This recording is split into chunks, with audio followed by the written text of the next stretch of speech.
الذي رزقنا من قبل وكتبه متشابها ولهم فيها أزواج مطهرة وهم فيها خالدون إن الله لا يستحيي أن يقول مثلا بعوضة فرضها فأما الذين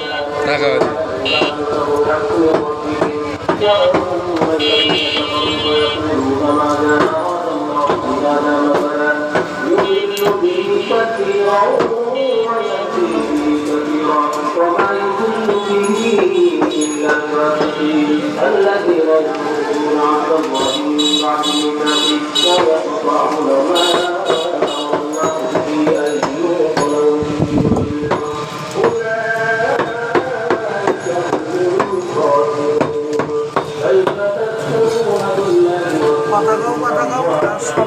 বিসমিল্লাহির রহমানির রহিম।